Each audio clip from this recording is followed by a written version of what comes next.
I was just saying there now Sad. that it's kind of somewhat significant that Eric Garcia, the novelist who came up with the idea here in '97, driving through Miami, thought of the American health system, which I just said got a good kick in the ass today. But that notion that we don't own anything, our house belongs to somebody else, and maybe even the health system, we belong to somebody else.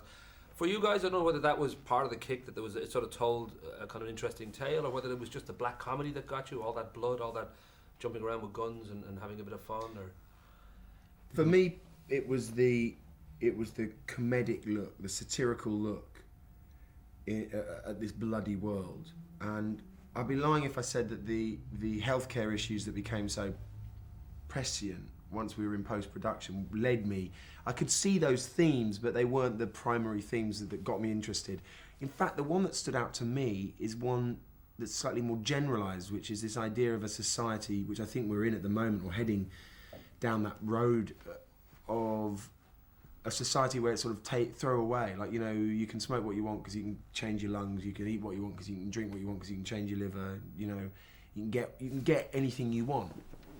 And you don't really care about it, and it's in credit, which again is very timely. So that theme really led me in more than anything, but the humour more than most. I don't know for you, Forrest, if that was a similar thing, or whether...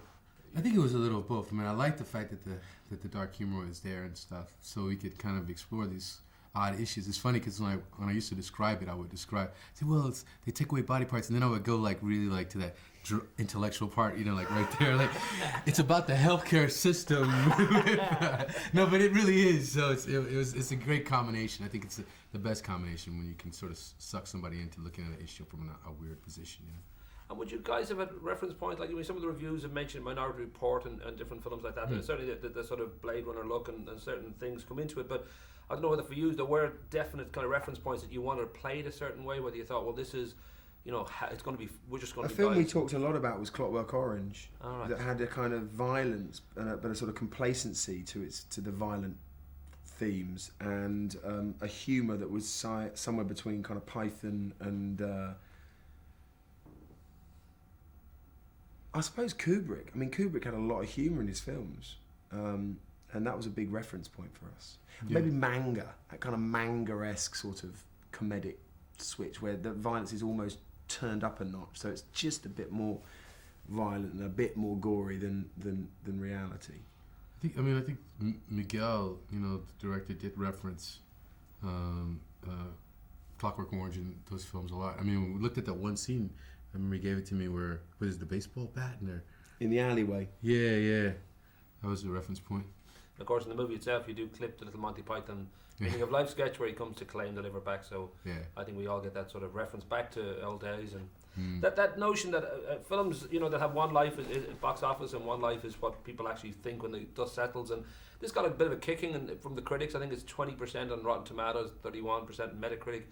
I'm just wondering, you two guys have made a lot of movies. At this stage, do you still register that? Do you still like care about such things? Do you feel, well, we made the movie that we really, you know, put everything into, and after that, who knows? The wind blows left, it blows right. We have no idea what way a movie's going to be accepted. I think I don't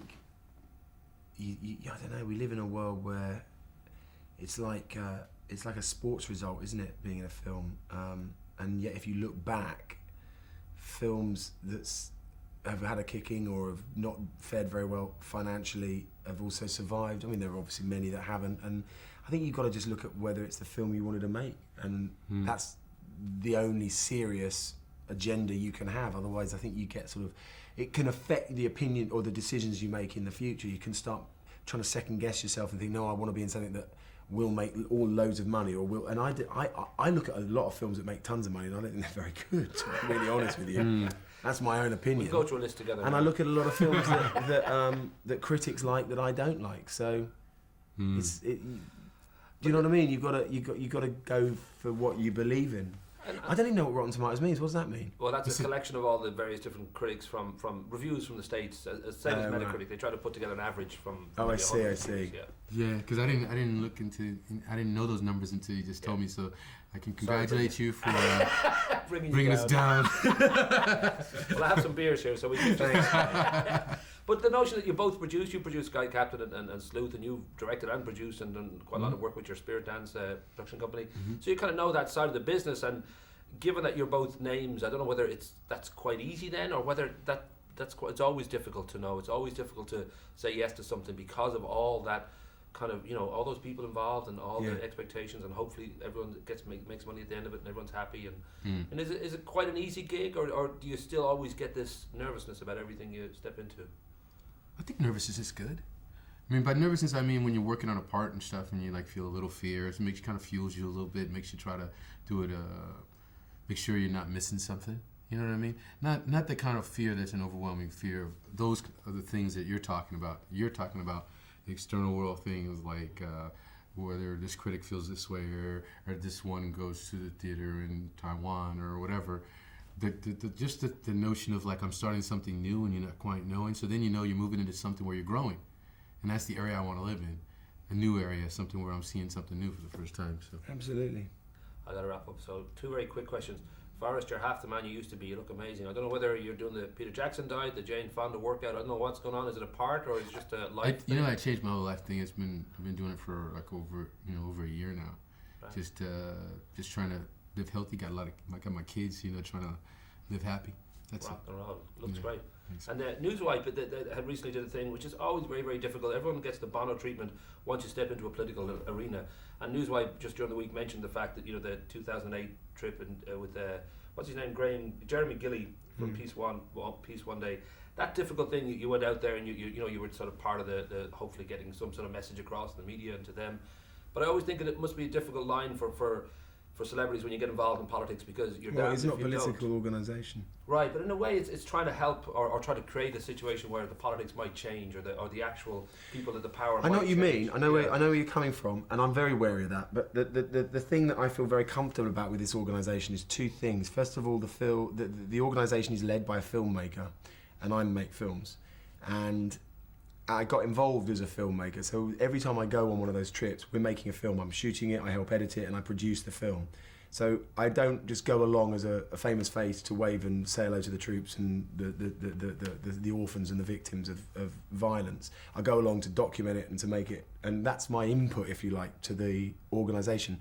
Secondly, the reason I'm ambassador for that organisation is because it's impartial, non-political, and it's not a religious choice. What it is, it's been voted for by every United Nations head. It created the only day of peace that the UN recognises in non-violence and ceasefire. And what we do is when we go to places like Afghanistan, we're going to Iraq this year, is simply remind everybody that this day exists, and wouldn't it be great if that day were recognised in order to allow, in places of conflict, cessation of violence, so that events such as, what happened in 2007-2008 after our trip to Afghanistan was we got the Taliban and NATO to stop for one day, and we got 1.4 million kids inoculated against polio on that day.